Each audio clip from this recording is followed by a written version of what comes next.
limits at infinity and infinite limits. So let's do that now. We have a graph here, and we're asked to find the limit as x approaches 1. So we can look here at 1, and as we get closer and closer to 1, well, it looks like we have a vertical asymptote here. So if we're going up in one direction, down in another direction, in opposite directions, our limit at 1 does not exist. Now, if we look at our limit at 2, we actually do have a limit here, right? So if we come to 2, it looks like maybe our limit's about -2. I'm going to put it right there. We come from the left, we come from the right, we have the same thing. So our limit there is about -2. But as we go to 3, and actually this is misdrawn, but let's instead put it 4. So it's actually accurate. As we come to the limit as x approaches 4, we come from the left, we come to the right. We do actually have a limit there, it's 1. We don't actually have a value at x equals 4, but we do have a limit. Well, let's look now at our limits as we approach infinity. As we're going towards infinity forever and ever and ever and ever, it looks like we're getting closer and closer and closer to 2, but we never actually touch 2. Then likewise, as we look at our limits as we go to negative infinity forever and ever and ever and ever, we get closer and closer and closer to 2, but we never actually touch 2. So those are our limits. So really, when we ask about limits at infinity, we're just asking, where is the horizontal asymptote? And here we can see our horizontal asymptote is at x equals 2. Let's go through another example. So we have a graph here. We actually now have 2 horizontal asymptotes. As we go towards infinity forever and ever and ever with our x values, we're getting closer and closer to 2. But as we go towards negative infinity forever and ever and ever, we're actually getting closer and closer to -2. So what about calculating these limits at infinity if we don't have a graph involved? Well, what we're asking ourselves to do is just find those horizontal asymptotes. And to find our horizontal asymptote, we basically are just going to look at the degree of our polynomials and divide. So here we have 2x plus 5 over 3x squared minus 12. So if I wanted to simplify this, basically the x here is going to cancel out. When we're talking about infinity, everything like 5, -12, they're just not going to matter. They're so small in regards to infinity that they aren't going to make a difference. So now we're going to have 2 over 3x. And if we plug in infinity for x, we're going to have a really small number over a really big number. And if you actually put that in a calculator, I will show you here. I'm going to put this in my calculator. If I put a really small number, like 0.000, and I'll just leave it like that, 1, divided by a really, really big number, I get this 1.e to the -7, which just basically becomes close to 0.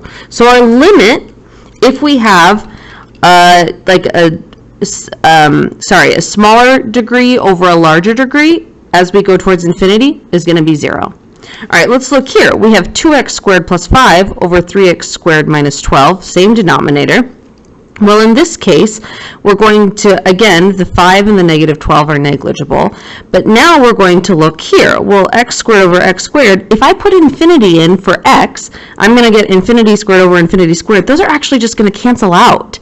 And then I'm just left with my coefficients. So my limit as x approaches infinity here is 2/3 when I have the same coefficient or the same degree of my polynomials. Let's look at our last one here. Limit as x goes to infinity, we have 2x cubed plus 5 over 3x squared minus 12. Again, 5 and 12 are not going to make any difference to what we're doing here. But we can take this, we're going to have this x squared is going to cancel out, and we're just going to end up with x there. Well, now we've got 2 times infinity over 3. That's not going to make any difference. This is all just going to become infinity. So we don't actually have a numerical limit there. So let's go through a few more. Here we have the limit as x goes to infinity of x to the 4th minus 6x squared over 2x to the 4th minus 5. Again, this -5, these cancel out, nothing matters here. X to the 4th over x to the 4th, those are going to cancel out. Our limit here is just going to be 1/2. What about negative infinity here? We haven't talked about that yet. Well, 5 and -3, those don't matter. Now we've got 2x over x squared. I'm going to cancel out that x. So now I have a 2 over negative infinity. So our limit here, a small number over a very large number still, is just going to be 0.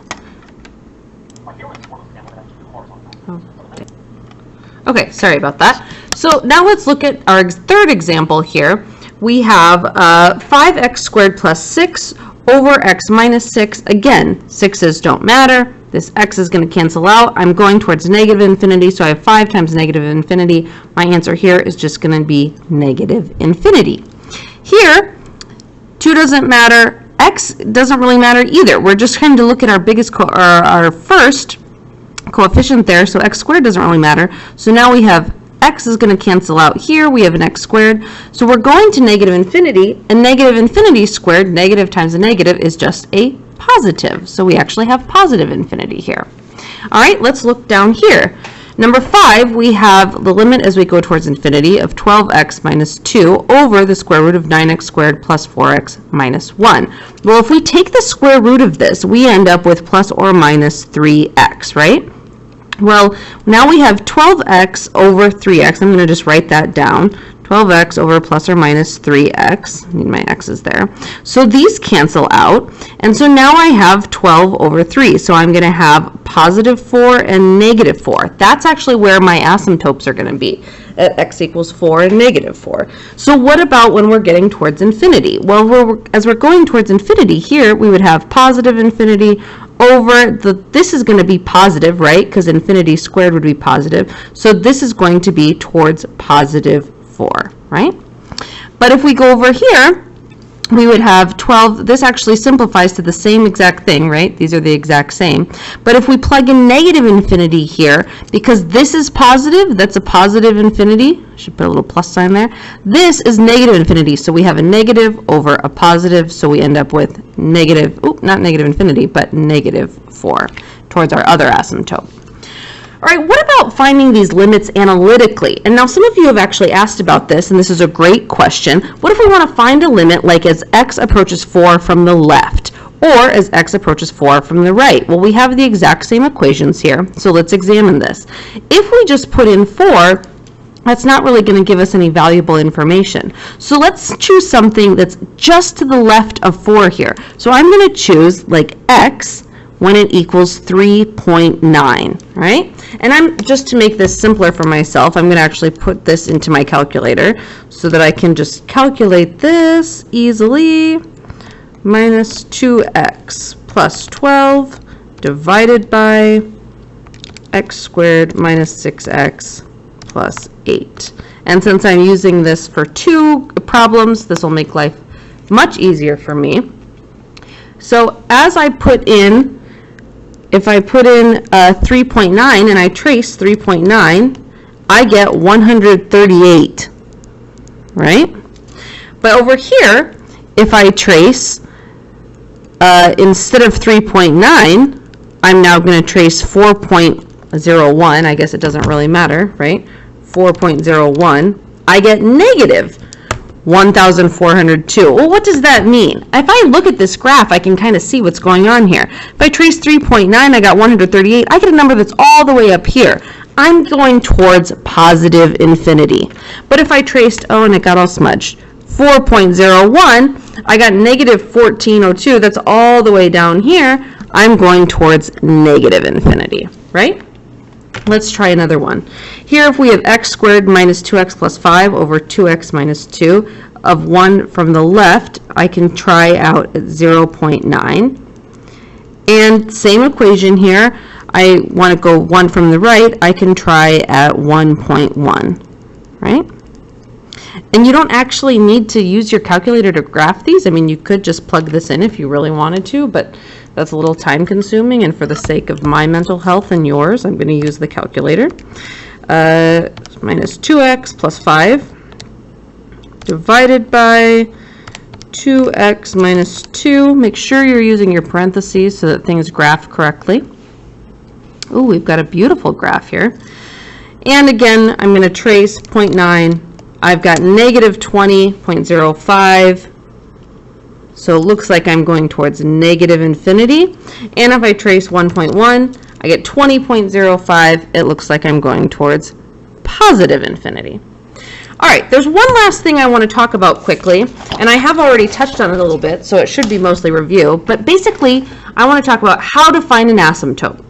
So for horizontal asymptotes, you're just going to compare your polynomial degrees. Here, 4x squared minus 5x over x squared minus 2x plus 1. Compare these, x squared over x squared cancel out. Your horizontal asymptote would be at x equals 4. Here, x squared minus 9 over x plus 10, horizontal asymptote, you have a larger number over a smaller number, so there is no horizontal asymptote, right? Here you've got a smaller number over a larger number, so your horizontal asymptote is equal to 0. And that lines up with what we talked about earlier, right? Now, for our vertical asymptotes, all you're going to do is set your denominator equal to 0. So for this first one here, x plus 5 equals 0, so x equals negative 5. You have a vertical asymptote at x equals negative 5. Here, this actually needs to be factored. You've got x, looks like it's going to be minus 2 minus 1. So you're going to have a vertical asymptote at x equals 2 and x equals 1. And the last one, slant asymptote, this might be the one that you maybe have forgotten. All you have to do is divide the numerator by the denominator. I'm going to actually use long division for this, which I don't do very often, but it is kind of fun to do. So x goes into x squared, x times, right? X times x is x squared, x times 5 is 5x. We have to subtract. So now we get negative 11x plus 7, and this goes a negative 11. So negative 11x minus 55, subtract, so now these become positive. This doesn't actually matter here, so that's 0. But this is the equation of the line that we need. So we have a slant asymptote at, I guess, f of x, or y equals x minus 11. Because remember, your slant asymptote isn't just going to be an x equals or a y equals. And actually, I should say up here, vertical asymptote here, my horizontal asymptotes should be y's. What was I thinking? Y's. But here, our slant asymptote, back to this, remember, is just going to be like if you had a graph like this, and this is hideous, but you're going to have an equation of a line there. All right, so that's basically it with finding limits at infinity. You've already had a lot of experience with this, so hopefully you'll do very well. Look forward to seeing you in class. Bye.